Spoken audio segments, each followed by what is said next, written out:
HCP, what could it possibly mean? So this is it, the very best sweets, snacks, confectionery, drinks that you can find in Japan's convenience stores. We're going to take you on a journey through them all today. But first, you're probably wondering, what does HCP actually stand for? Now, for some context, I bought this bag, this tote bag, from the 100 yen store just yesterday at Dicey, or as it likes to call itself, the Life Coordinate shop. I was there to coordinate my life with cheap bags. But just because something's cheap, it doesn't need to mean that the brand is bad, even though in this case, it most certainly is. Because it turns out HCP stands for, it's written down here, I like hamburgers, I like chicken nuggets, I like potatoes. Potatoes, spelt wrong. Yes, finally a bag that speaks to me, with the first 3 sentences to come out of my mouth on a romantic first date. The date, it doesn't last very long. Now, Japanese convenience stores, they don't require much of an introduction, but today I want to share with you guys 21 must-try items that you can find at Lawson's, Family Mart, 7-Eleven. They're either things that I eat and enjoy every day, or the things that I've chosen for quirky branding designs and packaging. Admittedly, not all of the things here are good, but they are still things that you need to try at least once. But this whole video will culminate in me trying the thing that I've waited for my entire life, and that is Family Mart potato chips. They said it couldn't be done to combine the rich, juicy flavour of chicken with crisps, but it has been done. And I look forward to trying those at the end of the video. Now, I know what you're probably thinking, well, that's a lot of food. That's probably just what he eats on an average lunchtime. To which I say, how dare you? Although it doesn't bode well that I'm about to eat this under the watchful eye of Big Mouth, an artistic interpretation of what I apparently look like in manga form. They captured my face well, I'll give them that. Not so sure about the big round bowling ball fucking body. But to be fair, at the end of this video, I'll probably look like that anyway. Right, let's dive in, see what we can find.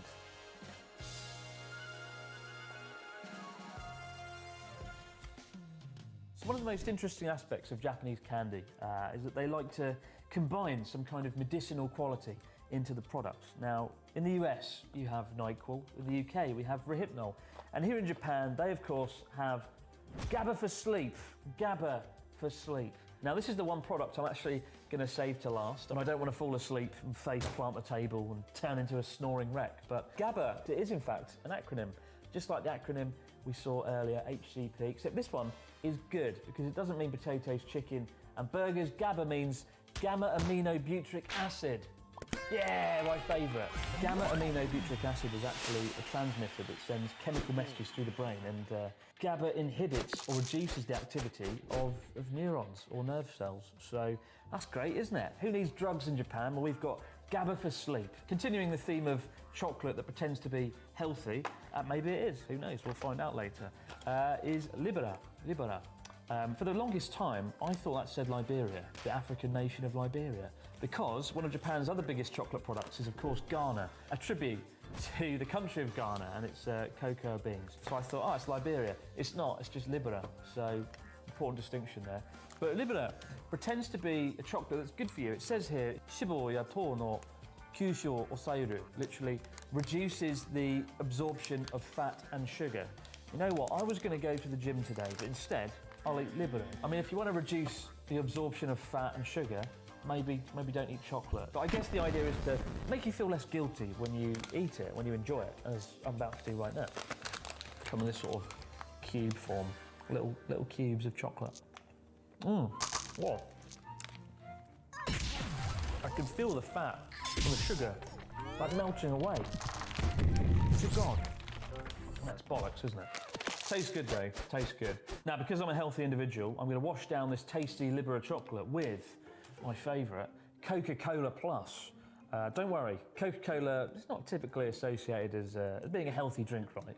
But this Coca-Cola Plus, which you can only get in Japan and a few other countries in Asia, it's got dextrin in it, a lot of dextrin, which is a dietary fibre.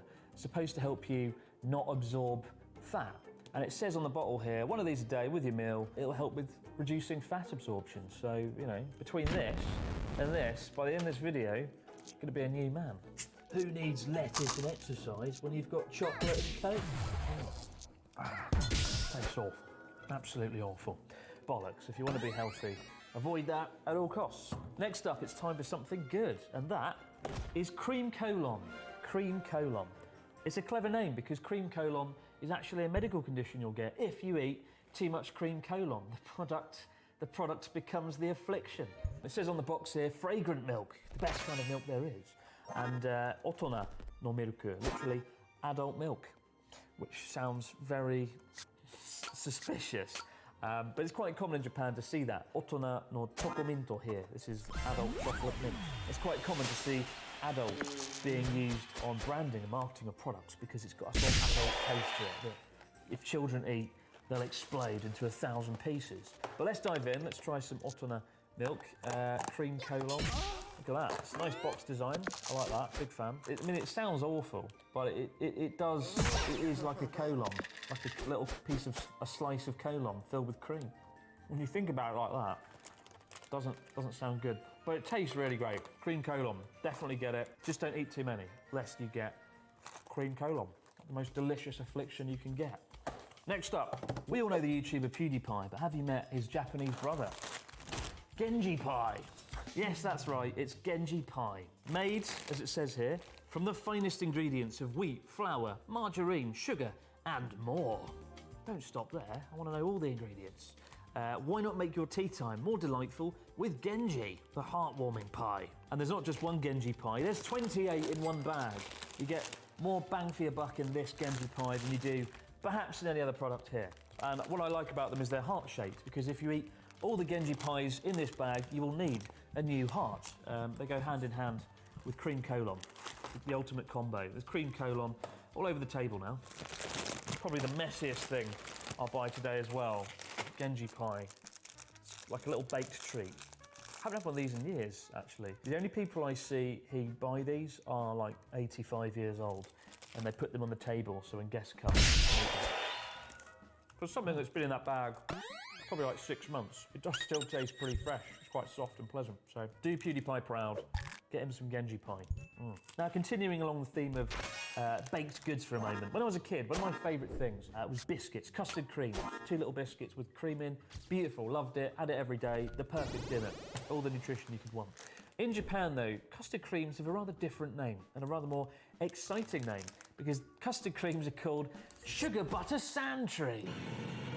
Delicious. You had me at butter sand, which sounds like the last thing you eat when stranded on a desert island. Well, fuck. Look at that. Now that is a custard cream. That's a sugar butter sand tree if we're going to be pedantic, but yeah, it's pretty good.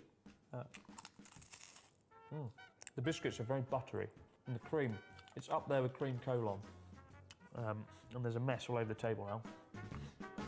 When you walk into pretty much any convenience store in Japan, you will come face to face with a fridge filled with what looks like lots of little medicine bottles.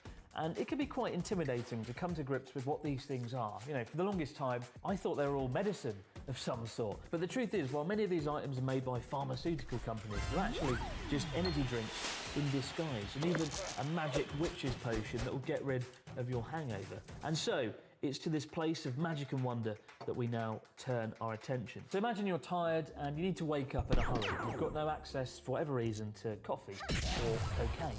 What you need is this, or these little bottles here. This is Lipobitan D, and it is all the excitement of Red Bull in a tiny form factor, in a glass bottle. It gives the illusion of being some kind of medicine, but actually it's incredibly potent. When you drink this, you will be able to see through space and time for about 25 minutes. And then the caffeine and the taurine will wear off. You wish you'd never been born. And oh, crikey. It smells a bit like Red Bull, but more purified. So, yeah, be careful with this. If you have 2 of these, you will probably have lots of heart palpitations, but one's all right. One will wake you up and, oh, it's very sharp and sour. Next up is Oronomin C. They've all got really awkward names. Lipobitan, Oronomin. But this is kind of a less caffeine-filled drink. It's lots of vitamin C. Basically, if you want a dose of vitamin C, this is the thing you drink. But it's got a nice sort of addictive taste. It smells like lemonade mixed with honey, mixed with caffeine. This tries to bill itself as more of a health drink than Lipobitan D. I drink this quite a lot, to be fair, when I need to be pepped up a little bit. It's not as bad as this one, so heart palpitations, a nice afternoon. Oronomin C is my preferable drink. Moving on, we do of course have energy jelly. Now, I drink energy jelly. Do you eat energy jelly? I'm not really sure what it is. Of all the things you could buy in a Japanese convenience store, this is probably the thing I've bought the most over the years. When I used to go to school in the mornings when I was a teacher, I would pull in to a 7-Eleven, I would get an iced coffee, and then I'd plunge my hand into the fridge and get one of these bad boys. And it's the energy of like a onigiri rice ball, but in a sort of jelly form factor. And of course, it's the inspiration for the great Dr. Jelly, because on the original Journey Across Japan, I basically lived off these things for about 6 weeks. Don't let these be a diet supplement. Don't supplement this for actual healthy, normal, real food, but every now and then, it's quite good. It's a taste of grapes as well. There's even a special energy jelly filled with protein 5,000. A reference there to the 5,000 milligrams of protein. Not a very nice flavour, avoid that one. The craziest thing is, despite shouting out all these energy jellies, literally creating a character for them that they could monetize and exploit, they weren't interested. I think we even messaged them once, emailed them and nothing. So if anybody from Morinaga Corporation's watching, I'm your guy. Well, Dr. Jelly's your guy, but I'm his manager, so contact me first. Now in a moment, I'm going to take one for the team by drinking 1 cup sake, God forbid. But before that, earlier on I mentioned these were like a witch's potion. This is Ukon no Chikara. Basically, it's you drink it before you drink alcohol. So you'll see a lot of salarymen down these on a night out before they go off and have a hard, heavy night out. This helps you metabolise the drinks quicker, so they pass through you quicker, and you have less of a hangover afterwards. It tastes a little bit like Red Bull, but more bitter. Look at that. It's like a bright yellow. Oh, God. Oh, it's so bitter. Oh, God, this is the super edition. I've got 3 different types of Ukon no Chikara here. That's autumn flavour.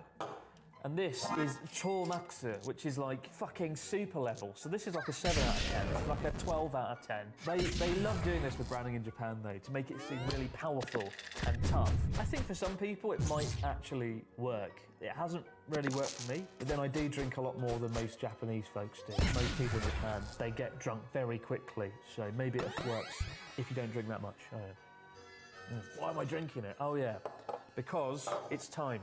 Lord, have mercy on my soul. This is the bit I've been dreading, actually, of the entire show. Actually, no, tell a lie.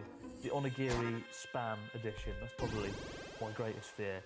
Now, this is sake in 1 cup. Pretty self-explanatory. It looks like water. You could trick yourself into thinking it's water. But it's not water. It doesn't taste as good as water. I hate 1 cup sake. The reason it's on the list, though, is you've got to try it once. You've got to have it one time. Everyone that's come to Japan has to say they've tried 1 cup sake at least once. And, fuck's sake. I'm going to have the small one. I'll have the baby one. It's kind of got like a sour, bitter smell to it. And, oh, fuck's sake. No. It's not good. It's like someone's put a knife through your tongue. And then it sort of works its way to the back of your throat. And you start to wish you'd never been born. Oh. And now, I'm going to ruin my day even more with 1 cup sake premium. Surely, it can't be as bad as that one. Be advised, the ring pull thing, it doesn't really work. It just goes everywhere all over your brand new table. All right, here we go. 1 cup sake premium. Here. It smells slightly sweeter than that one. So, it did say here there's more flavour. I think that's worse. I think it's actually worse. How can that be worse? It's worse. It's like even more bitter. It's, oh, flipping it. Oh. I want to wash my mouth out with something good now. What I've got here is the first drink I ever got truly addicted to in Japan. Yes, that's right. It's CC Lemon. CC Lemon is like the person at the party that brags about getting the nice car. 34 lemons worth of vitamin C. 34 lemons in this one bottle. I always picture like a man in a factory somewhere in Shikoku just turning a lemon, getting the lemons.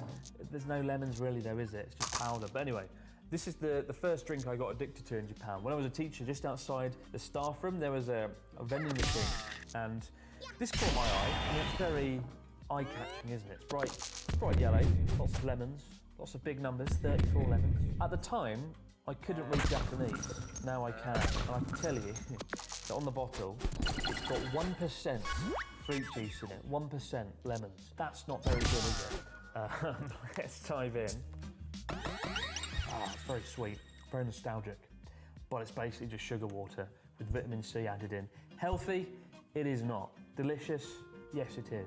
Now, earlier on we saw adult taste chocolate, but now it's time for another intimidating type of candy. And in this case, with cola bottles. But not just any cola bottles, because these are cola up the hard. Go fuck yourself. They're so hard, apparently. It says here, if you don't like hard gummy sweets, you can fuck off. Don't eat these.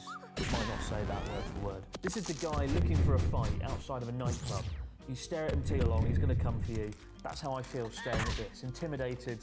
There's even a scale on the back. Scale that goes from 1 to 5, showing soft to hard. And cola up the hard is so high, it's off the charts. They've created a 5+ scale. I don't know whether to eat it or wear it as body armour. Let's dive in. A tiny cola bottle. So hard. To be fair, it's pretty hard. They smell like Coca-Cola mixed with shoe polish. But how do they taste? Let's dive in. Here we go. This is it. It's genuinely quite hard, actually. I mean, it is a 5 on the charts, isn't it? Fucking on. Who wants this?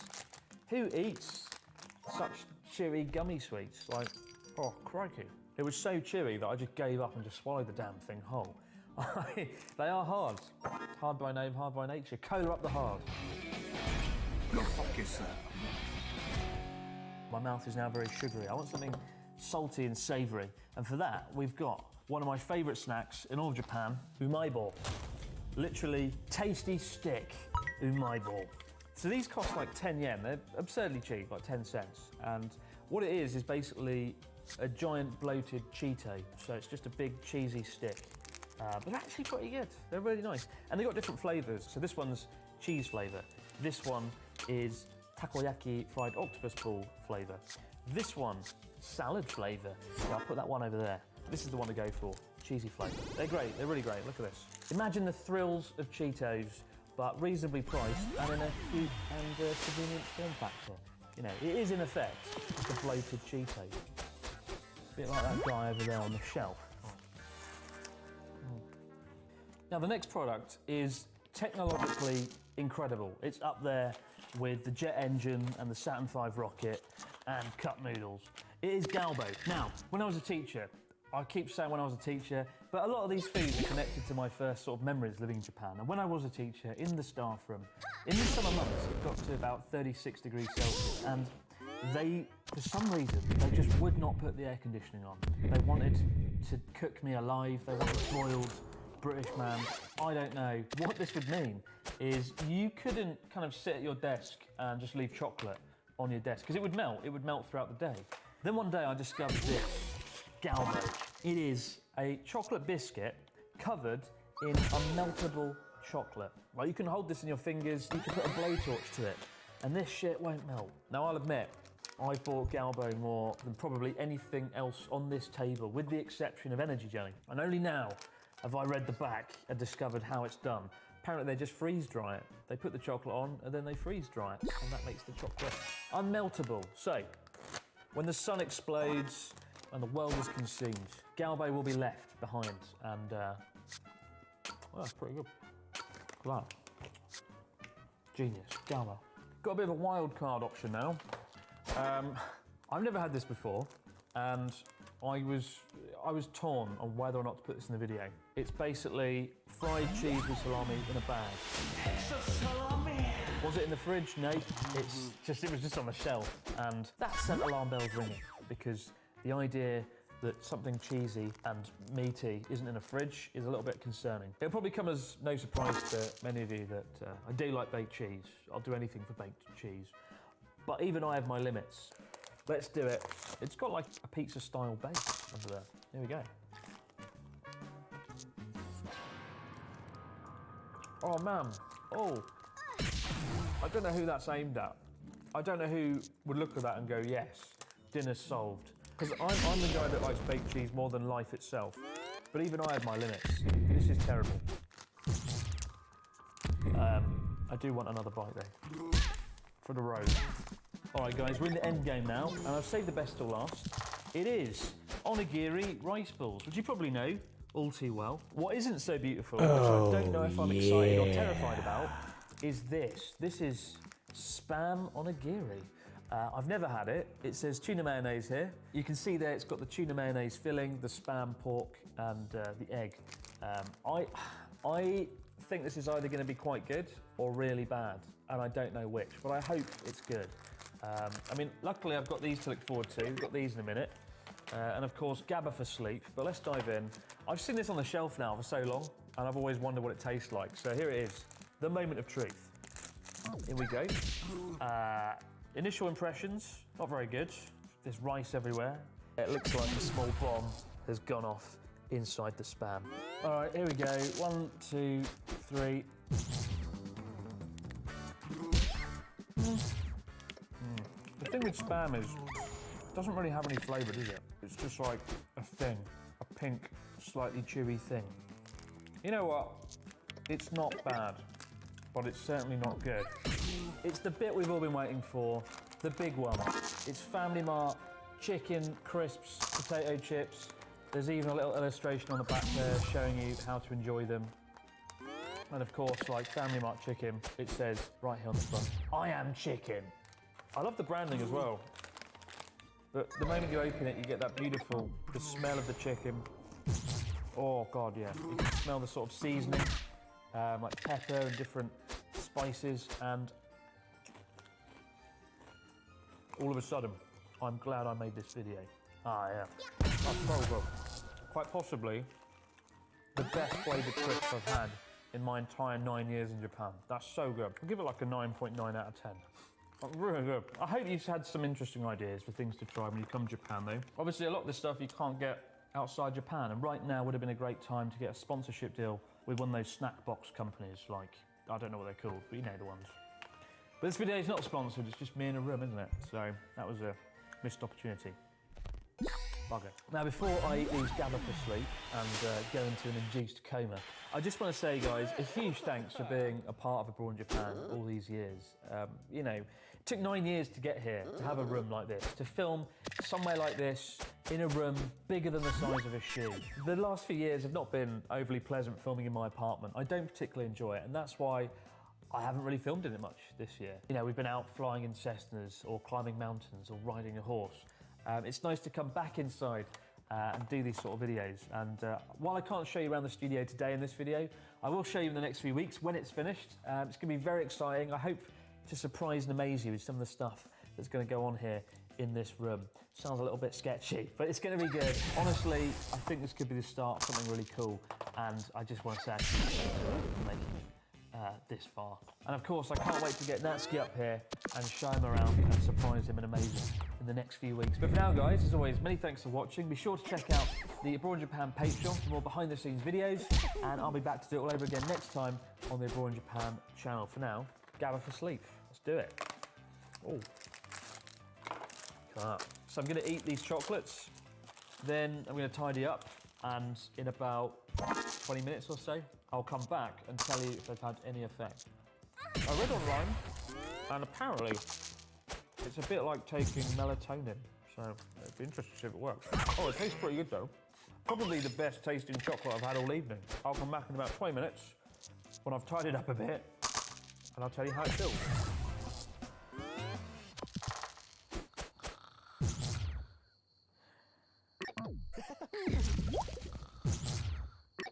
Just kidding. It did really work.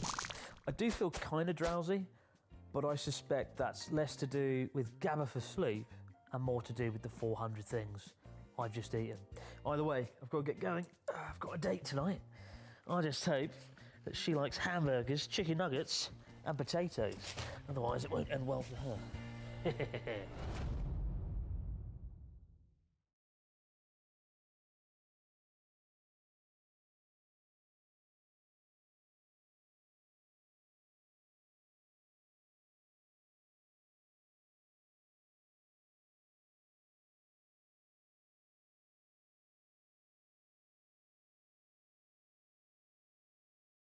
This is a day in the life of a Japanese home builder.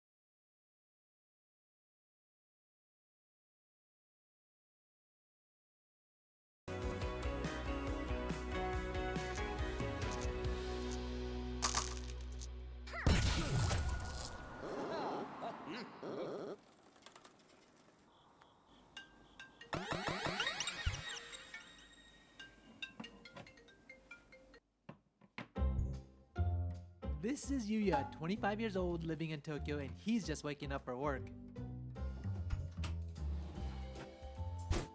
He lives in this 1K apartment, which is about 25 square meters, just around the average for a single residence Tokyo apartment, 27.4 square meters, or about 295 square feet. Although becoming less common these days in Japan, his apartment rent is partially covered by his company, a system called Jutaku Teate, house allowance. The average housing allowance in Japan being about $150 per month. That said, it does help that his company constructed the apartment building he's living in. Do you always eat breakfast? いつも朝ごはん食べてます。 How long does it take you to get ready? 朝の準備はだいたいお風呂合わせて40分から50分ぐらいで終わります。 Yuya works as a home construction site manager, graduating from a 4-year university focused in architecture. In fact, he's been interested in architecture since he was in elementary school, so much so that he wrote it in his yearbook. アレクサ、行ってきます。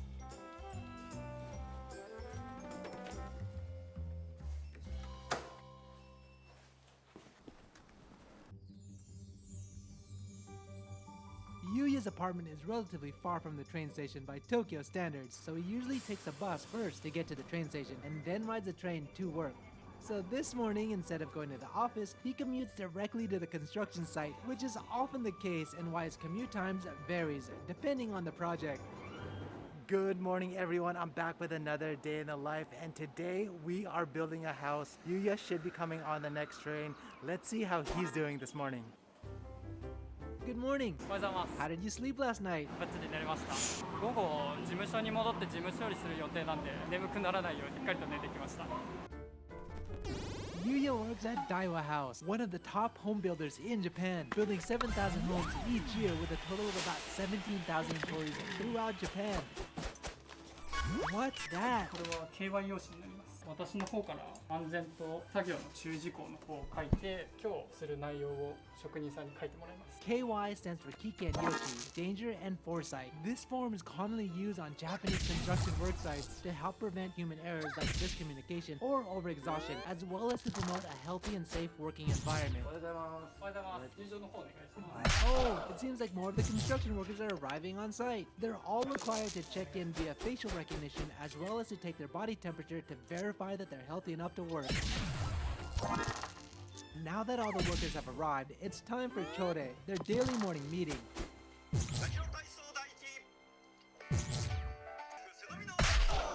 Like many other traditional Japanese companies, the construction workers also have morning exercises called Rajo Taiso to warm up and prevent injury before their physical workday ahead. A little different than many companies though is that this meeting is connected to the headquarters as well as other construction sites so the Daiwa workers can exercise at the same time all throughout Japan. 6、問題はないこそ大問題。 As a part of the meeting, workers recite the company's philosophy. Then they silently close their eyes, think about their family and important things in their life as a reminder to work safely today.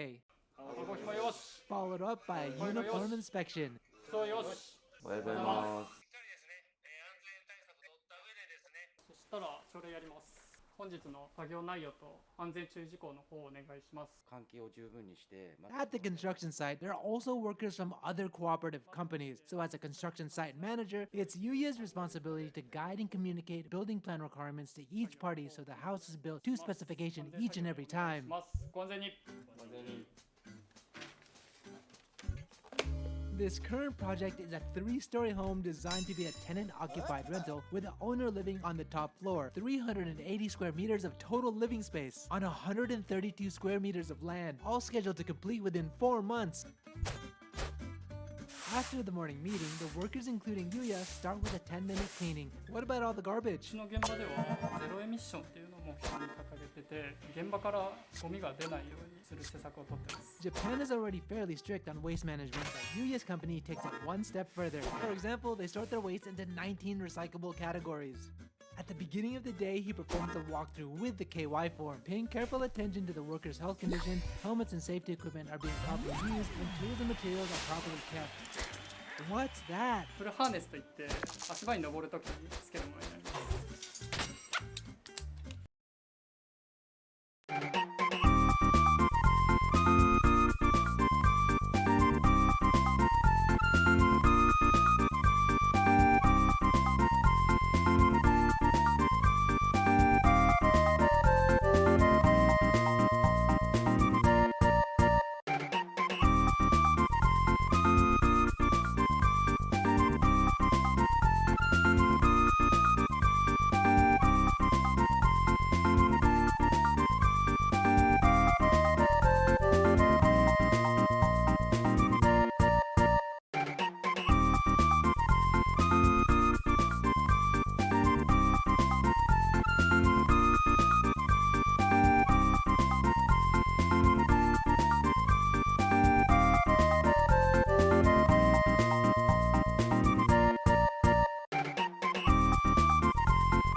Since the workers will be using the scaffolding today, he inspects it beforehand to ensure it's safe to use, as he's responsible for injuries that occur on site. So Yuya is a Nikkyu Kenchikushi, prefecture licensed certified second-class architect, which allows him to manage small housing construction. A first-class license would allow for larger construction projects such as Olympic stadiums, but would require passing a national qualifying exam where only about 10% of the applicants are able to pass. What are you doing now? 今はうちの施工品質基準にのっとって検査をしてます。 Throughout the day, Yuya performs Junkai, which is a regular site walkthrough to ensure all of the workers are completing each task to specification. Apparently, his company has strict and precise guidelines to produce high-quality homes, and each one undergoes 3 levels of inspection, one by him every day, then by his supervisor, and finally by the quality assurance team. Oh, he marked something. What was wrong? ビスピッチも間隔が決まってるんで、ビスピッチが間違ってるとチェックをつけて職人さんに直してもらいます。 So what's your main responsibility? 自分がやる仕事は基本的に施工の管理なので QCD、SEM っていう風に6つの項目に分かれて管理をしてます。 QCD SEM stands for Quality, Cost, Delivery, Safety, Environment, and Morale. Where are you going now? 今10時になったんでこれから休憩します。 Nice, he's picking up drinks for everyone. Now he takes a 30-minute break with the workers. So construction work in Japan also has a dark history where many are overworked to the point of exhaustion. So it's his responsibility to ensure that everyone under his supervision gets enough rest. Isn't it hot in the summer? You guys don't use a fan? あります。前の現場までは使ってたけど、今使ってない。涼しかったんで。 Now back to work. ここがカバーになってて、ここL 型に What are you guys checking right now? 平面図に書いてあるものの仕様を確認してます。 Wow, this building plan has over 200 pages. It's also Yuya's responsibility to know every detail about the building plan so he can clarify any questions from the construction workers. What's this? これは体力ブレスといって地震だったりの横揺れを吸収するものになります。 This X-shaped structural brace is installed in all of their homes, and Japan is ranked 4th in the world for having earthquakes. So earthquake-resistant building laws have been in place since 1924 and have been updated over the years, such as the Shin Taishin standard, requiring that all buildings must be able to withstand a stage 6 seismic event on Japan's 7-stage seismic scale. So what would happen if there was an earthquake right now? 建て方の工事が終わったらもう構造体は完成している状態なので今地震が来ても地震には耐える設計。 Also, Japanese homes are often built right next to each other, so they must adhere to Japanese fireproofing laws. For example, they must be able to tolerate fire for at least 1 hour without collapsing, as well as contain inside fires from breaching outer walls and vice versa. Even pipes traveling between floors must be wrapped in a special fire retardant material designed to melt during a fire, effectively sealing the hole and trapping the fire. So it looks like Yuya's going to be doing his inspection for a little bit longer, so while he's doing that, let's do our own inspection.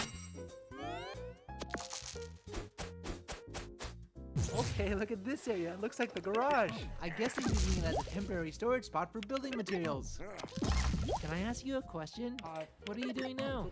ベランダ下の天井の仕上げ剤を取り付けてます。 Apparently, it's fairly detailed construction since the pattern is a bit complicated, so he has to be careful. Hi, what are you doing? 壁にボード貼ってます。台場が切れたルールに乗って作業してます。お昼休み取ります。おはい。 Yay, lunchtime! Today, he's decided to eat at a soba shop in the area. It looks like he's having one of their specialties, chicken nanban soba. Do you always eat alone? コロナ禍になってからは一人で食べることが多いです。職人さんとおしゃべりする機会が減っちゃったんで、それはちょっと悲しいですね。 I guess this is how life in Japan is these days. What's next after this? これからお昼後の現場の巡視をして明日の作業内容を確認したら事務所の方に戻ります。 Before workers come back, he prepares the Sagyokan Renraku Chose, a specific form workers need to fill out to indicate what work needs to be done tomorrow, including the number of workers. Yuya is relatively young in the company, so he manages one project at a time, meaning he builds about 3 houses a year. But he continues to work hard and builds his skills with goals to be able to manage several buildings at a time. What's your favorite part of your job? やっぱりお客さんに実際に建物を引き渡して喜んでいただくのが一番嬉しいですね。 By the way, Yuya's company uses a prefabricated style of construction where the raw materials such as board and planks are pre-cut at the factory and delivered in exact quantities and then constructed all on site. This allows them to build consistent and high-quality homes in relatively shorter times with minimal waste. What's こ that? れは排水の通気弁になります。トイレとかの水を流した時にここから空気を取り込んで水の流れを良くするものです。 I get your flow. It's usually hidden behind the wall so you don't get to see it. What's that? 建物の断熱材になります。熱を逃がさない、また外から入ってこないようにするものになりますね。出ます。中島さん、自分帰りますね。お疲れ様でした。 Oh, I guess Yuya's leaving for the office. How far is the office from the station? 駅からもう歩いてすぐです。もう見えます。 And it's probably no surprise that his company even built their own office building. 体温は正常です。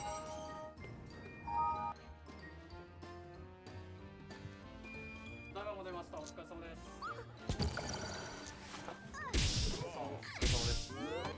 Nice. His office works on a free desk system. So what do you need to do here? これからメールのチェックと明日の作業の確認をしていきます。少しだけ溜まってると思いますけど。 These days, he goes to the office only once a week, and when he does, he needs to get approval from the company. Apparently, this system started as part of their COVID prevention, but now it's become part of their labor reform initiative. 朝になります。大学ハウス工業の施設です。 So while in the office, he also talks to vendors, fills out building forms, invoices, reviews change requests, basically taking care of general admin work. そしたらちょっと外交工事についていくつか打ち合わせしたいことがある。 Now he has a meeting with the designer to double check some items brought to light from today's site work. What's that? お祝いのお酒です。今度上等の立ち会いがあるんで、それの準備で今用意します。 Joto is a traditional Japanese ceremony held when the framework of a house is completed. Sake, salt, and rice are spread at the corners of the house to pray for safe construction as well as to cleanse and purify it. でもこれは来てるでしょ。 Oh, it looks like he's getting advice from a senior coworker about his current project. So it looks like Yuya has a little bit more office work. So besides that, let's go do what we do and explore this place. Hi, can I ask you a question? What are you doing right now? 住宅の図面描いてます。 Oh, you're a designer? 設計です。 How long have you been with the company? 3年目です。 What's this? これも建て売りの住宅。 How long did it take you to design and plan? 1年とか。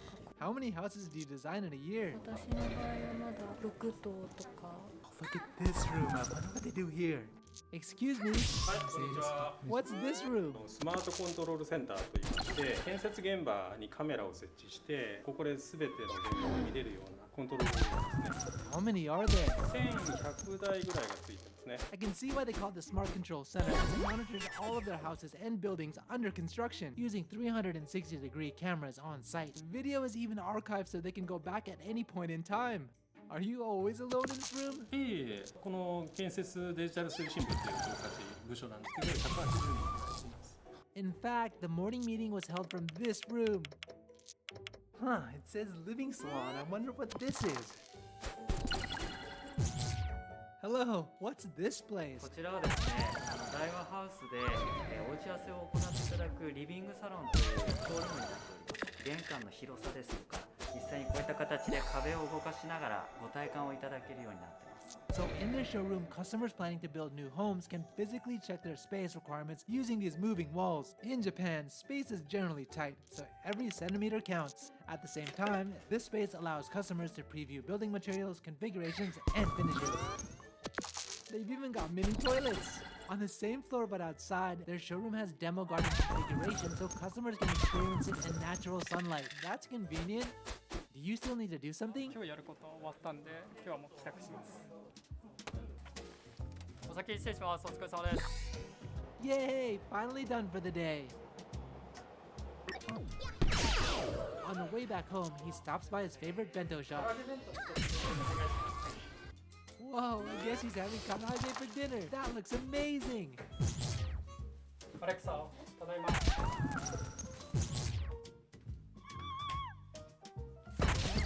You always always buy bentos at the shop? だいたい週2、3回ぐらいはここの唐揚げ屋さんで買って夜ご飯食べてます。とても美味しいです。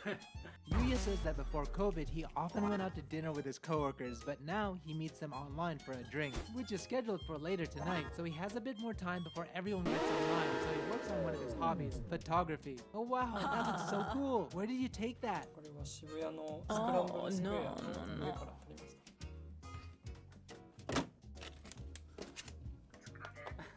お疲れ様です。乾杯。 Nice. I guess his work classmates are online now. そう、最近あんまやってなかったもん。 Alright, it looks like Yuya's gonna be drinking until maybe 10 o'clock tonight, and then after that, I'll probably go to sleep at 11. But this is pretty much a day in the life of a Japanese home builder. Let me know what you thought in the comments. If you guys like this video, like always, help me out and hit that like button. If you guys want to help support the channel, then definitely check out the Japan merch. If you guys want to see what I'm doing on it daily, then check out my Instagram account. And if you guys want to see more videos like this,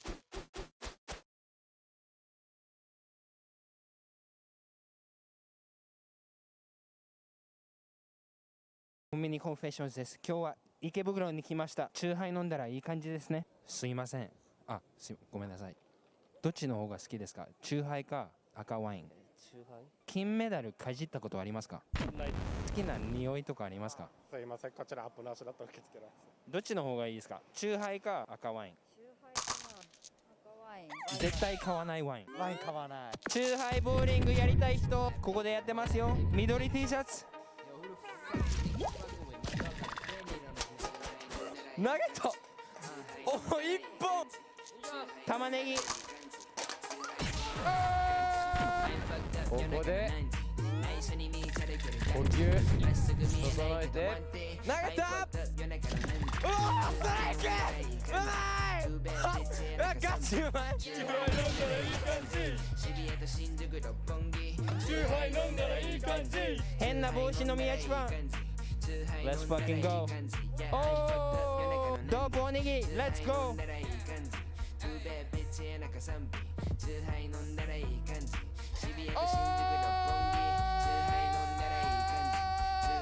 すいません。自己 PR どうぞ。もうちょっと無理ですね。今日はどんな感じですか？絶対お金をちゃんとやるんだったらいいですけど、何もしないで先生がやってるってことはあんまり良くないです。先生ですか？はい。先生がいるんですか？先生。すいません。すいません。先生はいます。ごめんなさい。はい、わかりました。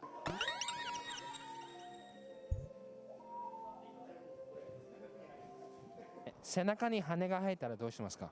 背中に羽が生えたら飛び立ちます。どこまで飛びますか？英語わかりません。愛する人を救うするために法律を破りますか？すいません。背中に羽生えたらどうしますか？背中に羽生えたら会いたい人のとこに行きます。誰を会いたいんですか？彼氏。いいですね。誰かに謝りたいことはありますか？やっぱり彼氏がいるのになんか2人でドライブ行ったりしてたのとかごめんなさいって思ってるけど反省はしてない。もし彼氏がカメラだったら言ってもいいですか？カメラだったらごめんねりゅうちゃんごめんね。お母さんに門限破ってごめんなさいって言いたい。お母さんいつも門限破って本当にごめんなさい。すいません。一番好きな曜日は何ですか？あなたの理想な世界は何ですか？楽な世界。楽な世界ですか？こんにちは。あにゃーぜよ。こんばんは。こんにちは。トタペザコモン。やっぱりチューハイ飲んだらいい感じですね。チューハイ飲んだらいい感じですね。最高ですね。これはコンビニコンフェッションズでした。コンビニ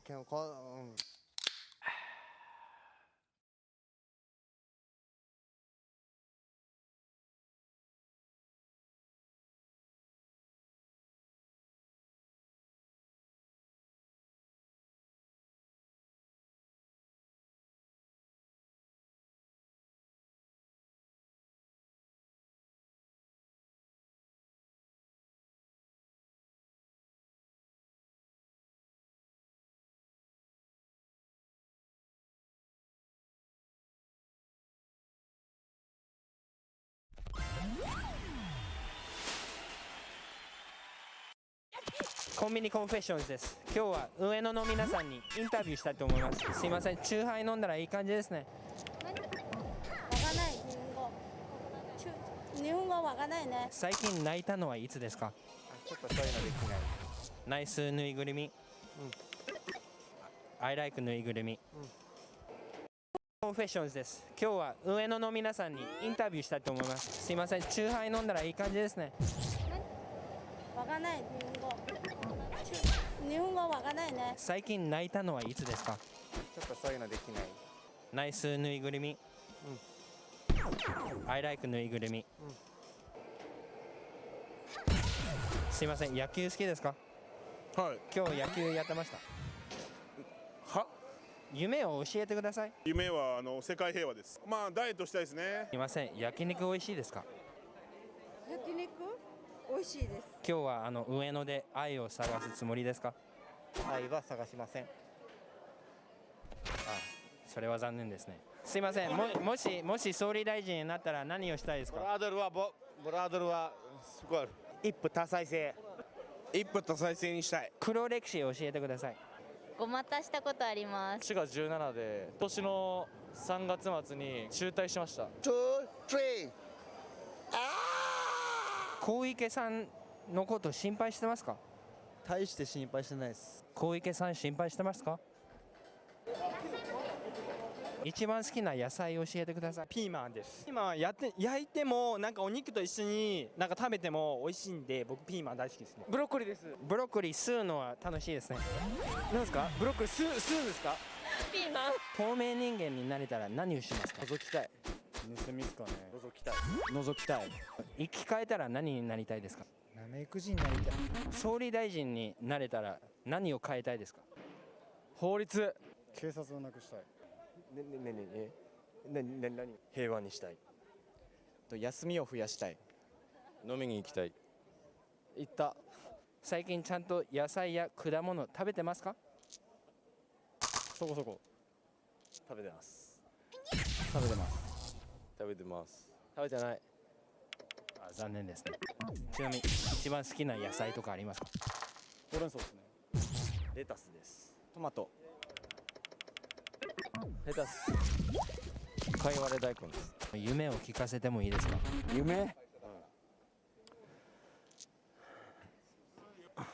夢はね、まっとうな生活をしたいね。最高ですね。最高？夢ありますか？夢わからない。今日はどんな酒を飲んだんですか？ああ、いや楽しい酒ですよ。ああ、いいですね。ちょっと酔いつきましたけどね、楽しい酒。総理大臣になったら何をしたいですか？総理大臣になったら犯罪者とね、犯罪者と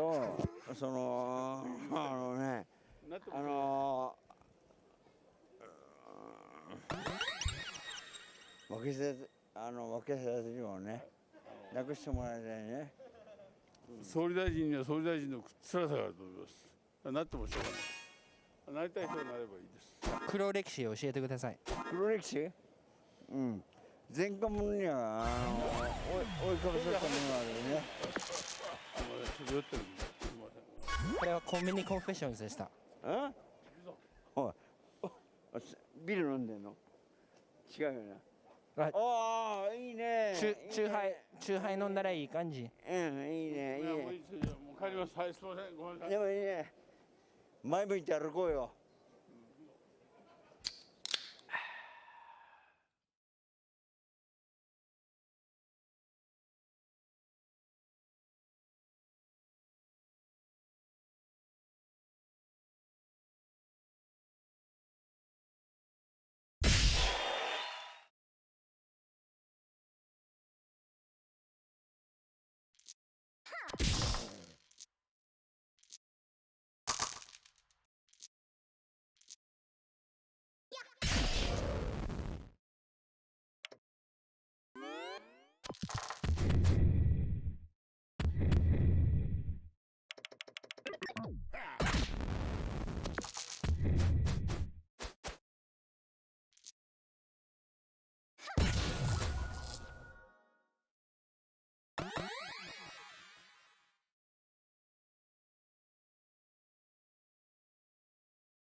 We all have that one character that we really love and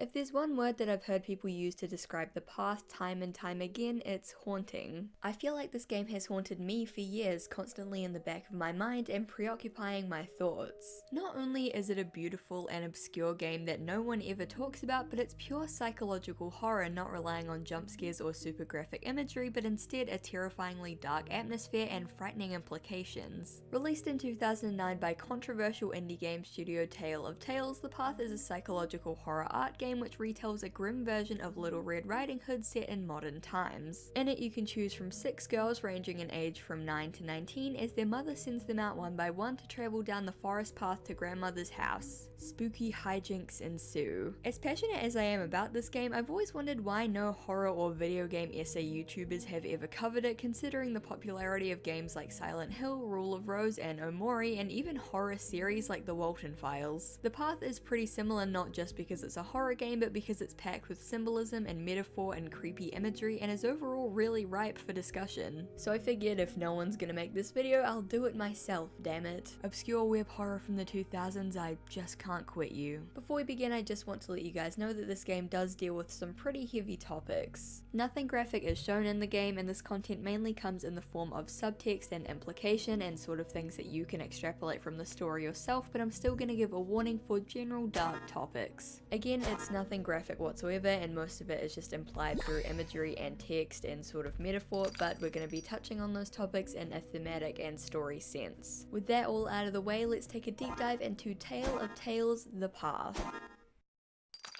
Before we get into things, I just want to give a huge thank you to Warm People for sponsoring this video. If you've been on my channel before, you know that I've worked with Warm People quite a few times now, and that's because they're really cool and the stuff they make is amazing. Warm People is a small business passionate about spooky and playfully dark vibes, and they're very quickly growing. Screen printed onto the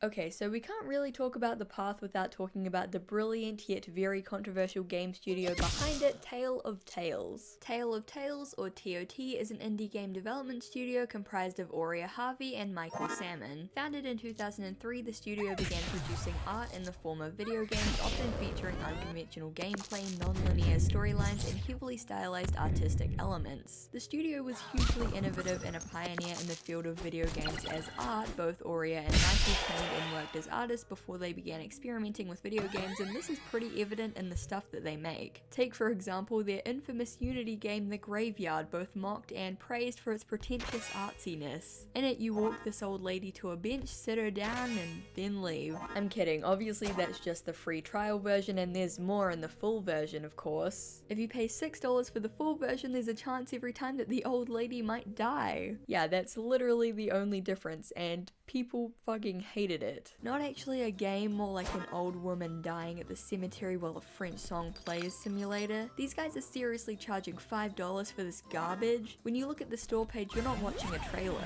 That's the full walkthrough because that's literally all you can do. You walk in a straight line, sit on a bench, listen to a song with subtitles on, and walk the fuck out. Game over. They should give you €5 instead of charging you €5 to participate in this experience. I've played this game for hundreds of hours and it just never gets old. The poetry, art, experience. I do like that there are game developers out there that are experimenting with new things, but charging gullible consumers money to play what is essentially a postcard where you have to press the forward key for a few seconds to see it all is just dishonest and greedy. This is not a game. Some might consider it art, I consider it a money grab. The Graveyard was not the first or last game by Tale of Tales to be criticized and labeled as a lazy walking simulator made by two art school snobs. Most of TOT's games are considered to be more like interactive art experiences, focusing more on the art, atmosphere, and music than the mechanics or gameplay. My first experience with TOT was during my 13-year-old I have to play every single MMO and virtual world that exists phase, which is how I stumbled upon the Endless Forest. Young me was like, hell yeah, cool MMO where I can customize a deer and run around a forest and go on adventures, only to find out that the Endless Forest is this weird multiplayer art experience. Wander aimlessly around the forest, engage in boring activities like sleeping under a tree or swimming in a pond and don't talk to anyone else because there's no chat system. Kid me was both creeped out by the forest and the weird man deer and disappointed that this wasn't like a 3D Animal Jam kind of deal, so I noped out pretty quick. All of their subsequent games faced similar criticism, but it wasn't until the release of their game Sunset in 2015 when shit really hit the fan. See, Tale of Tales existed for so long making these small experimental titles because they had funding from the Belgian government. Funding had started to run dry, so for the first time Tale of Tales had to shift into full commercial development and they desperately needed a hit. They studied AAA video game titles and added quote conventional controls, a 3-act structure, and well-defined activities to appeal to the gaming masses. They had funded the game through Kickstarter but ended up going $40,000 of a budget investing in PR and marketing for the game. And then after all of that research and investment and after finally bending to the will of Reddit gamers, Sunset was a commercial failure. It only sold 4,000 copies in its first month, nowhere near enough to break even, and was so heavily and harshly criticized that it single-handedly caused Tale of Tales to stop making games. And of course have an absolutely nuclear meltdown on Twitter. Ha ha ha, I'm so free! Look at me, I can say fuck games,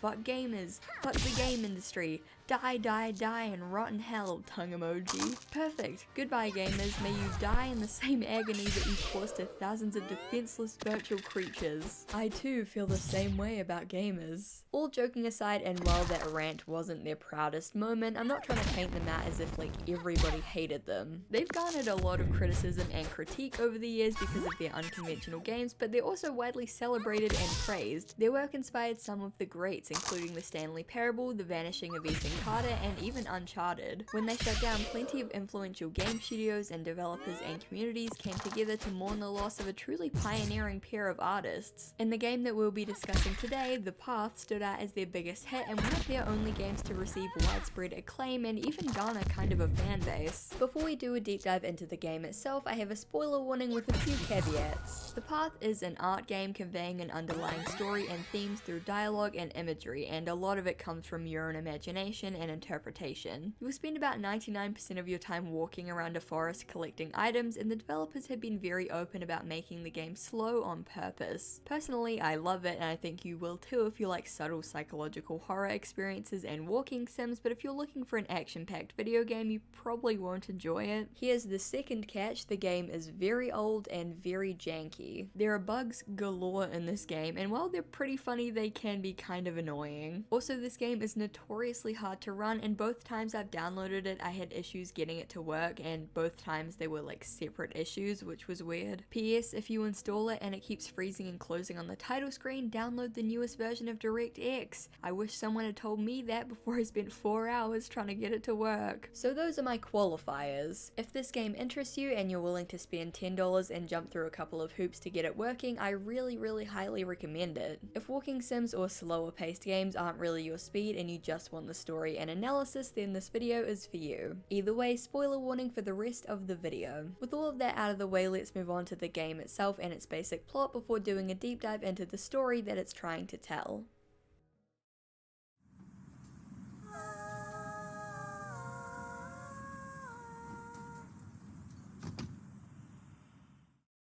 The Path by Tale of Tales is a psychological horror art game / walking simulator based on the fairy tale Red Riding Hood. The game opens in a small and very red apartment inhabited by 6 girls: Robin, Rose, Ginger, Ruby, Carmen, and Scarlet, and you get to pick who you want to play as. Instead of a tutorial or some kind of introductory cutscene, you get one simple instruction: go to grandmother's house and stay on the path. They also include a helpful map.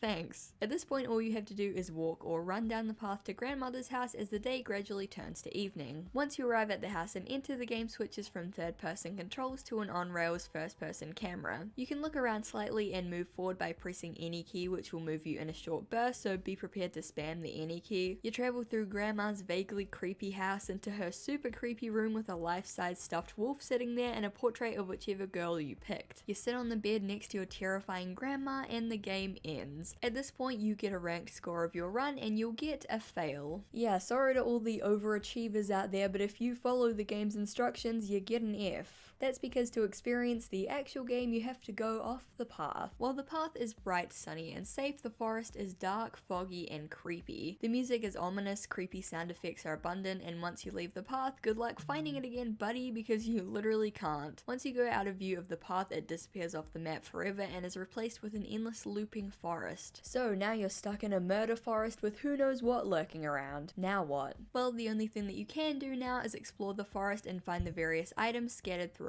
When a girl stumbles upon an item, she'll usually either interact with it or it'll prompt some written dialogue about what she thinks of it. There are 36 item slots in the inventory. The top 18 slots are items that multiple characters can find in their playthroughs, and the bottom 18 slots are for unique items that unlock special rooms in Grandma's house at the end. Each girl gets 3 of these unique items, and they're the most important things to find in the game because those special rooms at the end are pretty important to the story. We'll put a pin in that for now and return to these rooms in a little bit more detail later on. Traversing through the forest can actually be pretty tricky and slow, since when you start running the camera pulls back to a top-down view, the music becomes more ominous and the screen begins to darken. This is to emulate the feeling of being lost in a forest and running with blind panic, which is super cool, but it does make finding items annoyingly difficult. It's one of those very Tale of Tales things where it adds a lot to the atmosphere, but in a practical sense it's not very user-friendly. Maybe it's not meant to be though. You'll also notice a lot of these glowing flowers scattered throughout the forest as well. There's no prize or reward for collecting them all, but they're usually found near items of interest, and after collecting around 6 of them, an item for a place you haven't been will appear on the screen. Fun fact, there are 144 of them because 6 characters times 24 hours equals the time span that the game takes place over, aka 144 hours. That was actually the original game title before they decided on the path, and originally they actually planned to have 144 characters in the game.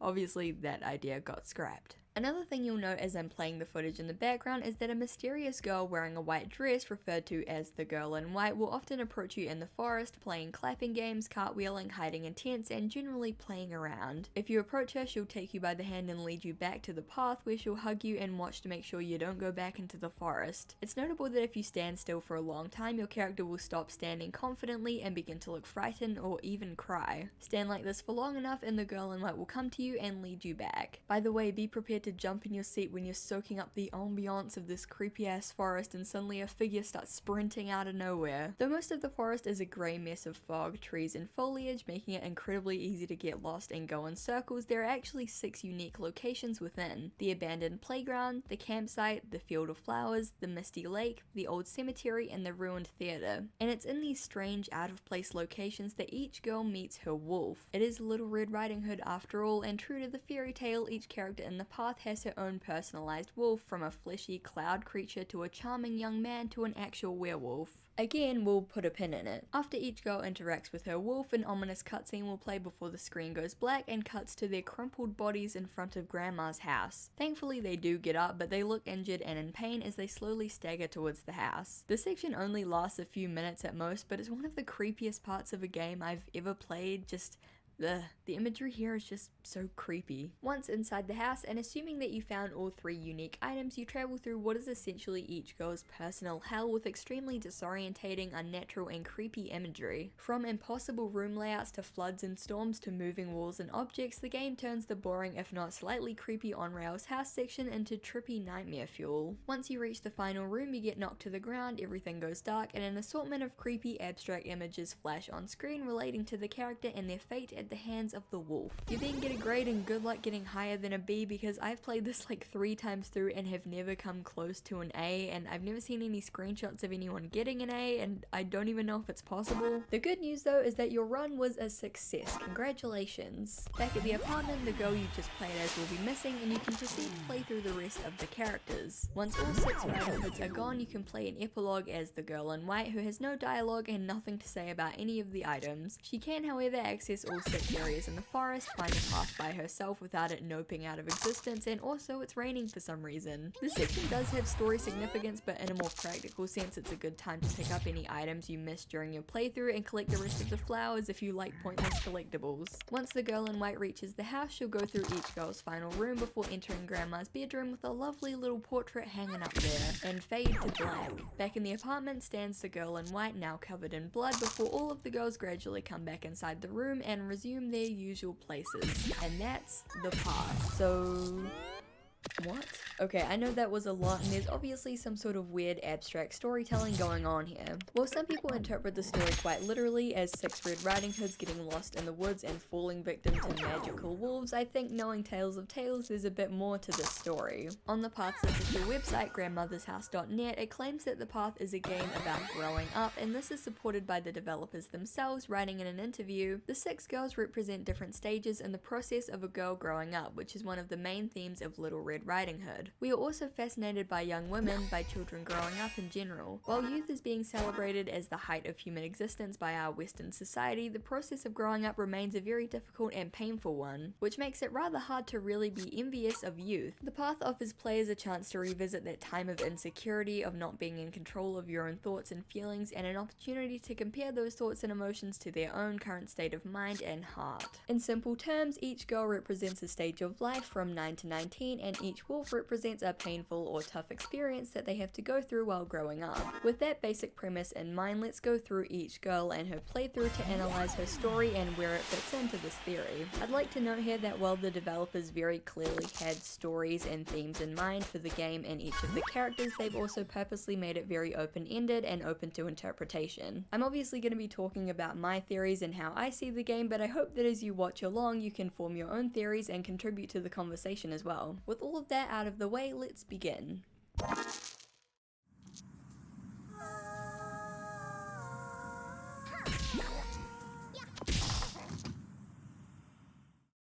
Robin is 9 years old, a very lively child. She enjoys playing in the forest, only on the path of course. Mother tells her never to go into the woods. She never says why. Robin thinks there may be fun things to play with in the forest. She sometimes hears the creaking sound of what seems to be a swing, or the howl of a wolf in the distance. Robin likes wolves. They're her favorite kind of animal. Robin, also known as Kid Red, is the younger sister and by far the most faithful depiction of Little Red Riding Hood. Like most 9-year-olds, she loves animals, exploring nature, and playing with friends, and she has a very innocent and childlike view of the world. Robin's wolf is found at the old abandoned cemetery, decorated with crumbling headstones, a gnarled dead tree, and 6 freshly dug graves, not ominous at all or anything. Robin's wolf is unique in that it's an actual literal wolf, or rather a werewolf man thing. When Robin approaches the wolf, instead of running for her life, she jumps on its back, causing it to growl ferociously and try to shake her off. Finally, it stops running and stands on its hind legs, carrying a limp Robin to the top of the hill, where it howls, and we fade to black. Once Robin wakes up on the path and makes her way into Grandma's house, we're treated to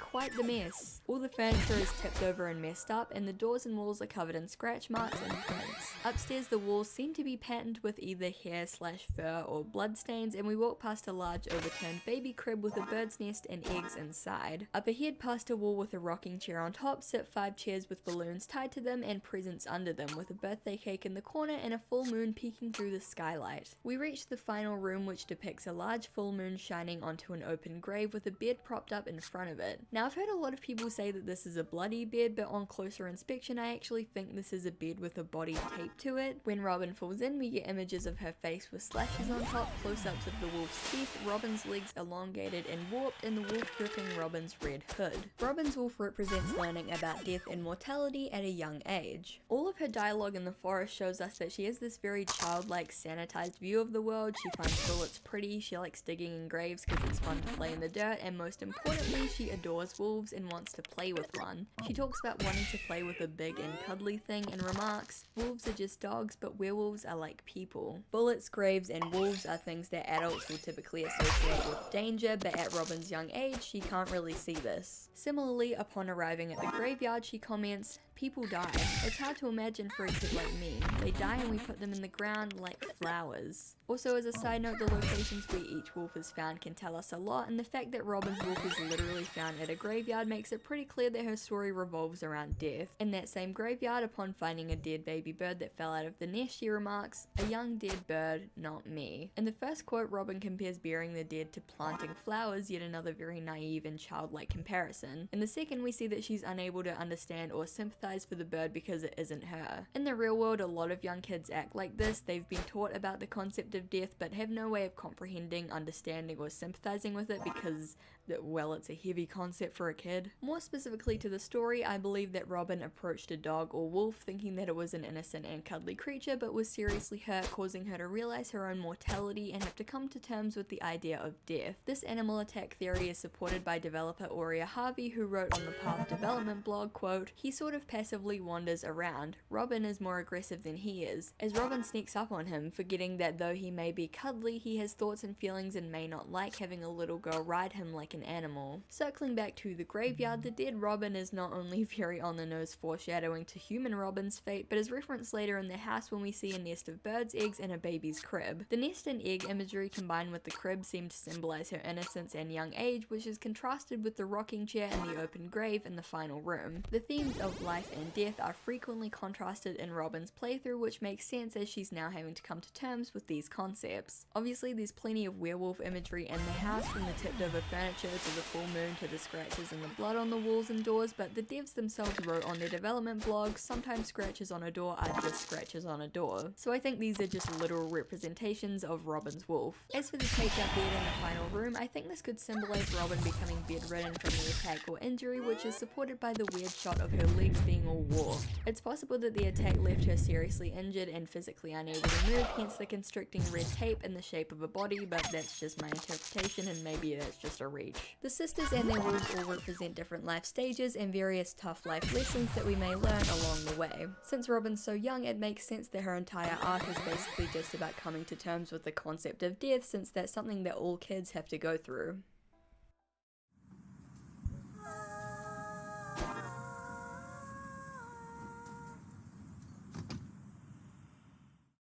Rose is mature for her age, but there is a certain air of innocence about her that is charming and disconcerting at the same time. Barely a teenager, Rose is 11, she's discovering the world around her with fresh eyes, and all is beautiful. The wind in the trees, the birds in the air, the flowers along the path. Rose is taking it in voraciously, so much so that she will defend even nature's smallest creatures against anyone who might wish them harm. But who will protect sweet Rose herself when she's lured off the path, with a promise of unearthly bliss, of light and abundance where no sun will ever shine? You're just a little girl, Rose, just a fragile little girl. Rose, also known as Innocent Red, is 11 years old and very passionate about nature and animals. She sees life as beautiful and seems to have this very poetic, dreamy view about life. Rose's wolf is found in the Misty Lake, a huge mass of rainy swampland covered in a thick mist. After she gets in a very dodgy looking rowboat and rows out into the lake, she finds her wolf in the form of this nightmarish, fleshy cloud man. He begins spinning around and Rose, fascinated and awestruck, stands up to meet him. She begins to float as they spin around before we fade to black. Rose wakes up looking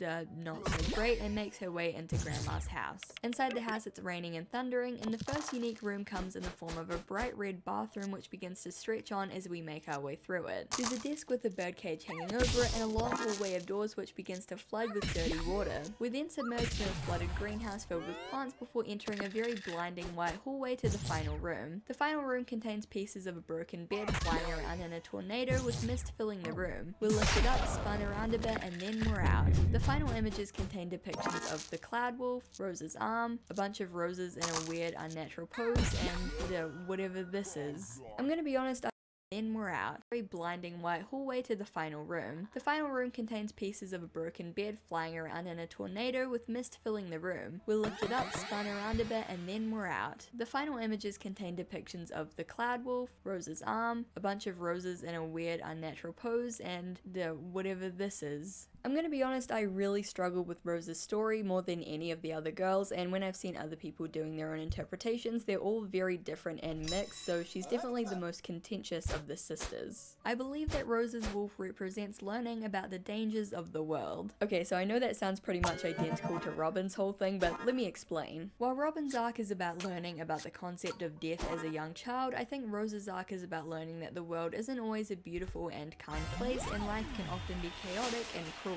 As we venture through the forest as Rose, we see that she's very responsible and has a very strong set of morals, always determined to do the right thing. When inspecting the wine, she hopes that her grandmother doesn't drink too much. When inspecting the knife, she takes it so no one will get hurt, and she frequently talks about animals and wanting to protect them. Basically, she's the goodest of the good, seeing beauty in everything and believing that the world is inherently a good and kind place. In this way, she sees the world kind of in black and white, and the best example of this is when she finds a dead robin. She says, "The poor thing, what evil powers tormented this creature?" Rose sees this dead bird and thinks that this could only be the doing of some evil, malevolent power rather than the fact that animals die all the time. She's not used to seeing the world as a complex mix of good and bad and fair and unfair, instead seeing things plainly as either good or evil. Themes of innocence versus maturity are also really common in Rose's story.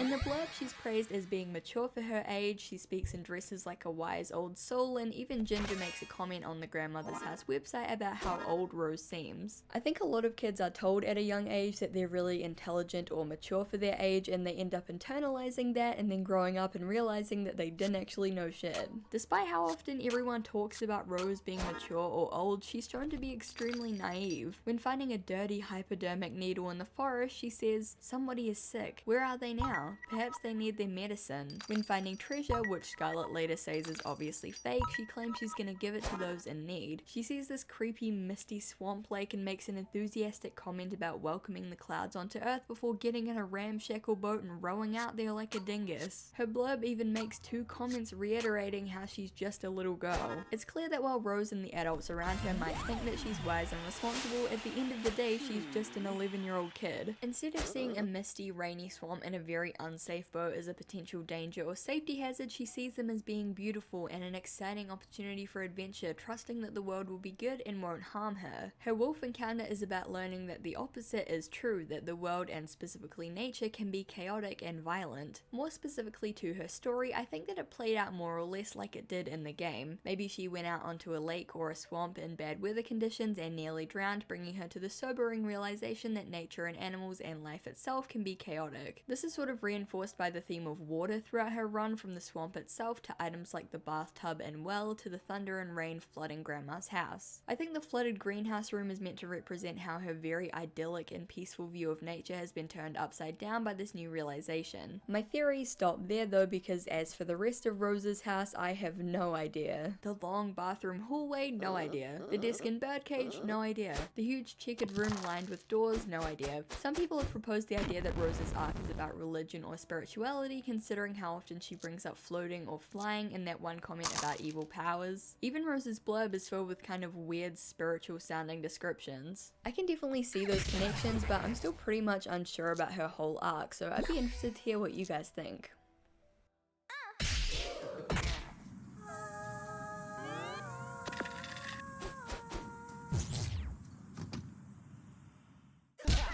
Ginger isn't one for sticking to paths. Running around in the fields, climbing gnarly old trees, playing wild games with abandoned toys, collecting pebbles and hitting things with sticks. The idea of growing up doesn't hold much appeal. Who would want to give up their childhood? But Ginger is 13. The end is near. She's a fresh flower of the field in her own way. Very independent, a loner actually, and completely absorbed in the game she thinks of as life. Will she bloom before she wilts? Will she ever learn? Should she? Ginger, also known as Tomboy Red, is 13 and by far the most adventurous of the 6 girls. Ginger's wolf appears in the field of flowers, an uncharacteristically bright and sunny patch of foliage with a scarecrow, some power lines, and a bunch of crows hanging around. The wolf comes in the form of a girl that looks identical to the girl in white but is wearing a red dress instead.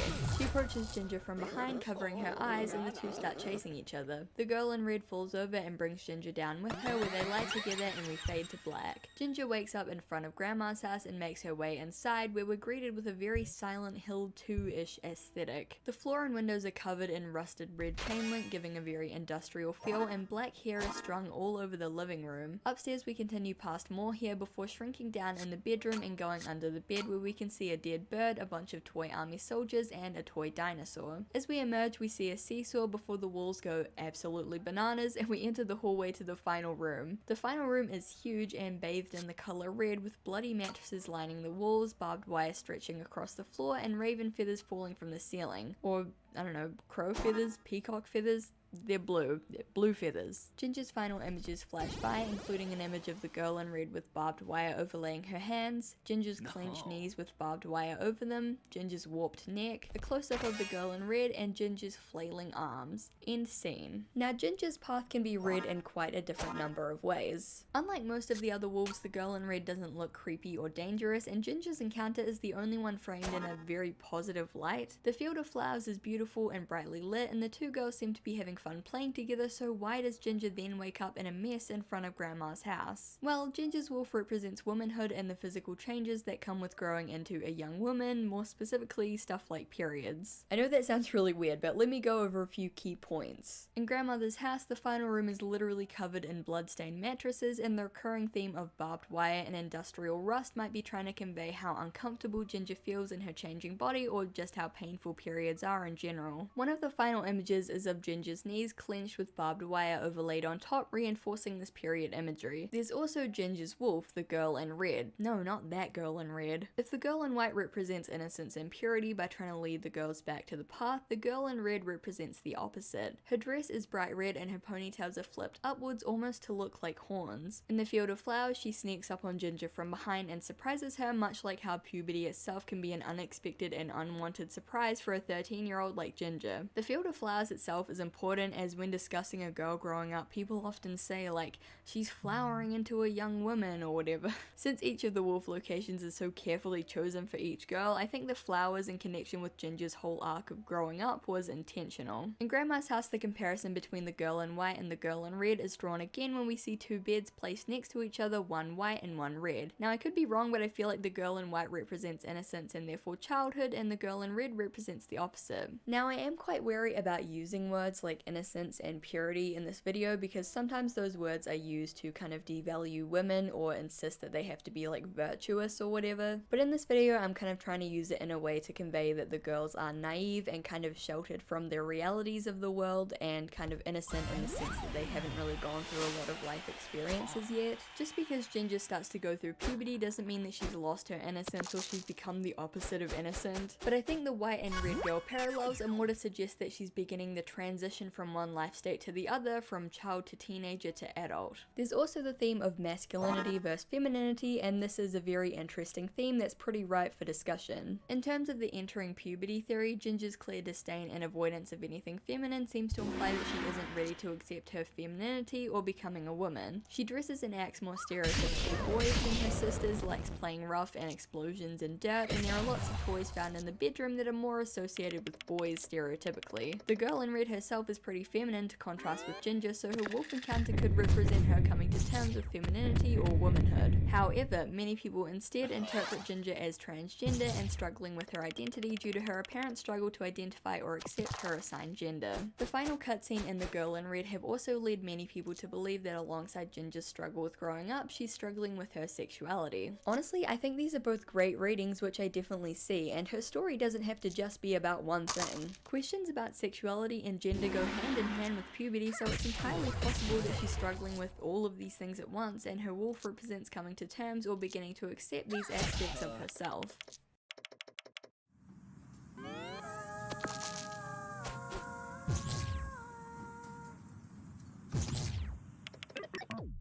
The other girls call her goth. It's one way of killing people, stereotyping them, putting them in a box and throwing it away. But there's more to Ruby than meets the eye. A young lady by now, 15 years of age, life has opened up to her as a rotting flower of corruption. She can see through it all but remains an enigma herself. When asked about her leg brace, Ruby says she's in pain, but she doesn't specify where it hurts. Ruby does not long for death. She takes a perverse pleasure in observing the extreme decay of adult society, but what will happen when she ceases to be a witness anonymous and becomes a participant instead. Ruby, known as Goth Red, is 15 and the fan favorite character. I think she might be the developer's favorite character too, both being the first character they created for the game and the literal poster child for it. Ruby is the stereotypical depressed goth with a pessimistic outlook on life and a fascination with death and decay. Ruby's wolf is found at the abandoned playground in the form of Charming Wolf, a young man with blonde hair dressed all in black. When we first meet him, he's dragging a very suspicious looking rug across the playground, and when Ruby interacts with him, he offers her a cigarette. She shyly accepts, coughing at first before becoming more accustomed to it. We fade to black as they sit together on the playground bench smoking with the sound of a car engine playing in the background.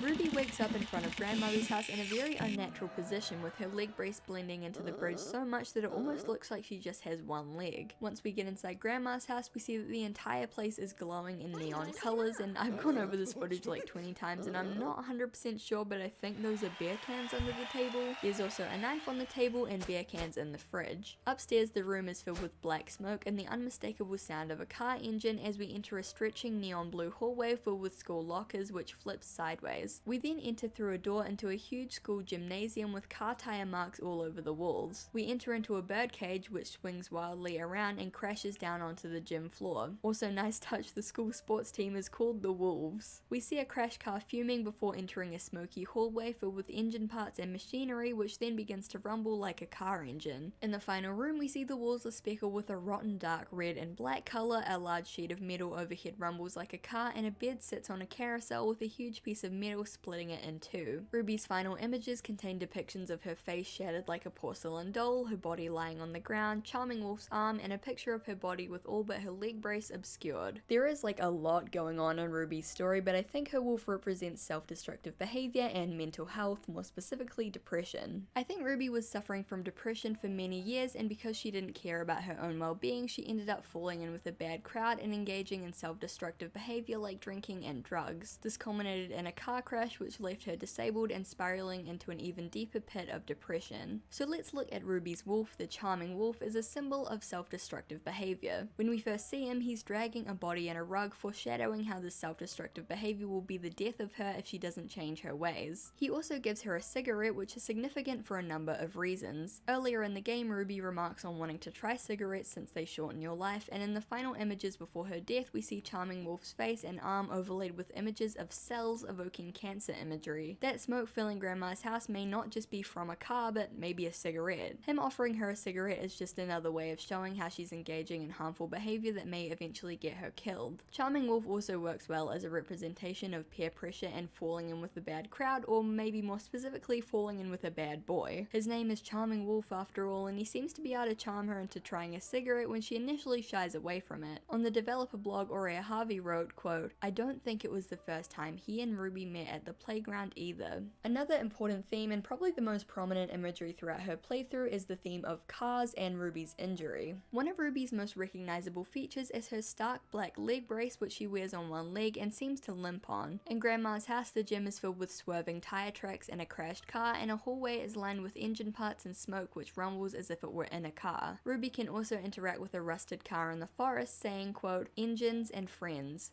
Turn them on, turn them off. Life, death, are they so different?" She also compares men to motorcycles, writing, quote, "Men are like motorcycles. You just drive them where you want to be and then let somebody else take care of them." Coming back to Charming Wolf as a representation of harmful behavior and peer pressure, he seems to be heavily connected to this car imagery. That motorcycle comment in particular is interesting because Aurea Harvey wrote that when creating Charming Wolf, she could envision everything about him, including the red car he drove and the motorcycle he rode. This basically confirms to us that Ruby's near-fatal car crash occurred specifically in this boy's car, and that she's directly referencing him in her motorcycle comment. Grayson at the Path of Pins WordPress blog noted that this messy scribble overlaying Charming Wolf actually depicts two cars racing through the night, and it's hard to tell, but I kinda see it, like with the two cars and the trees and the moon right there. This might be a depiction of the night of Ruby's accident when she was in the car with Charming Wolf. The theme of school-related trauma comes up frequently in Grandma's house, where we see a large school sports gym, possibly a place of anxiety for Ruby due to her disability. There's also the school hallway filled with lockers which begins to stretch on infinitely and turns sideways, conveying that school is a scary and unnatural place for her. It's clear that she feels like an outsider and different from the other girls at school, and it's possible that anxiety relating to school and being a teenager in general led to her depression. When finding the hypodermic needle in the forest, Ruby says, "I'll take the path of needles any day." Some of the earliest surviving interpretations of Little Red Riding Hood have the storyline where the girl has to pick between the path of pins and the path of needles. Back then, pins were used by children as basically cheap toys, and young women were sent away to train as seamstresses as a mark of maturity and womanhood. So in this case, not only is Ruby enthusiastic about using a dirty forest needle filled with God knows what, but she's subtly foreshadowing her wolf encounter by saying that she'll take the path of needles, a symbol for becoming more mature through experience and hardship. In the playground, Ruby remarks, "There's such beauty in decay. Rust is lovelier than paint. I doubt old age will happen to me," pointing to the fact that she believes her life will be short and doesn't seem to care. There's also a fairly graphic description when she inspects the knife